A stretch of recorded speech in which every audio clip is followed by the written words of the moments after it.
an album, which I still find crazy, but I mean, it's cool that people would be interested in hearing our versions of songs they've owned the albums of for 20 years. You know, it's odd, but we really put our hearts into this one, and I think people are going to be pretty impressed. The new lineup of the Illegal Eagles is a really outstanding group of players as well. Yeah, can you go over that lineup with us real quick, Danny? Sure. Phil Aldridge is the drummer and kind of main guy behind the band. It's his band, and he's been running it for about 12 years. Chris Childs on bass from Thunder, and he is one of the best bass players you're ever going to see. He just, he's one of those natural guys. The best way to describe Chris's bass playing is you forget he's there after 5 minutes. And that sounds like a shot, but it's not. It just, the job's getting done, and it's getting done so well you don't even have to look. Right.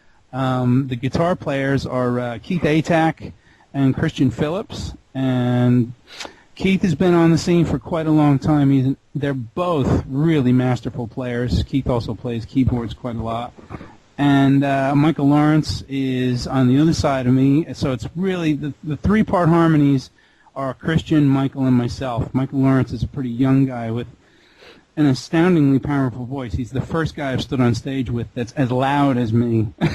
Right. I've just kind of got this reputation for being a bit of a bullhorn. Well, he can do it too, and he's younger, so I hate him. And but it's a really talented bunch, and it's difficult music to reproduce. You've got a lot of work goes into it, so it's stuff that we end up being quite proud of. Yeah. I don't want to run you too ragged, Danny, but the Legal Eagles, you've talked about that. I mean, that's going to be, a tour is imminent. Have just gotten out of the studio. The road less traveled actually was, accompanied by some acoustic shows, and took some time in the studio. Anything with Taiketo coming up soon? I know that you've talked the about T question. Yeah, I know. I wanted because I was kind of unclear in some of the interviews and some of the research that I was doing leading up to this. So I said, well, maybe we'll just ask him, and if he wants us to cut it, then we'll cut it. So that's what I was saying. No, absolutely not.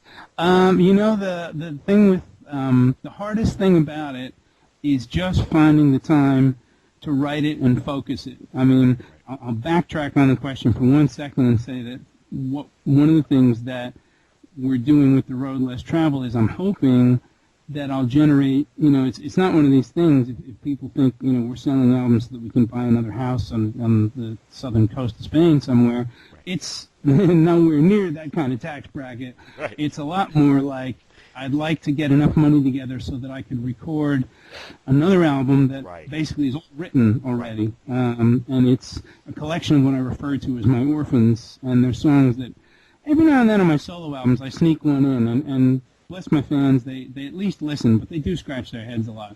And I've got so many different musical influences, so I've got all these songs that really wouldn't fit on a solo album, on a rock solo album, wouldn't fit on a Taiketo album. I don't know what to do with them. They're my kids, so I love them. They may be redheaded, but I love them anyway. And so, I want to try and do something with them. So I'm talking to a few people, including a couple of guys from the Illegal Eagles, about doing a proper full acoustic album, which with full instrumentation. I've talked to people about, putting on, proper like Celtic violin and things like that. So that's what I'm hoping to be able to do, one to the other. So that's one thing I'm working on. And now the Taiketo thing is we've done some touring again. We're really starting to enjoy it again. I mean, it's no secret we've had some lineup changes, and kind of did some soul searching as to what to do about that, because Brooke is such a huge part of the heart and soul of the band. Right. But he's really locked into where he is and what he's doing. He's making very good money, and our schedule would be so erratic. It's not a regular thing. That he's not able to just take some time off, and he'd lose too much from what he's doing. So Sure. We were kind of stuck. What do? We decided that it would still be worth playing the music and going out there, but we also know that you can only play these songs from 2 albums so much. Right. There's not many of them, and there's a few that we almost never play live anyway. So there's been a lot of talk about writing something new, and All I can tell you for sure is that we're trying real hard. Yeah, no, that's fine. If it happens, I'd like to think we might have a new album. We might be recording a new album next summer. Excellent.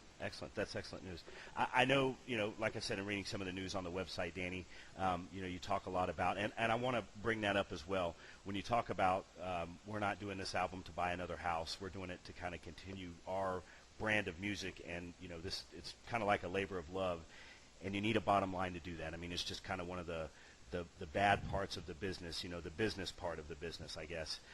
Where do you feel like melodic rock is going? Do you still feel like it's on the way up? Because I know I do, and in talking to our members and our readers, we just certainly feel like our music on a whole is coming back. Do you feel that way, Danny? You're out there performing for people. You're writing music.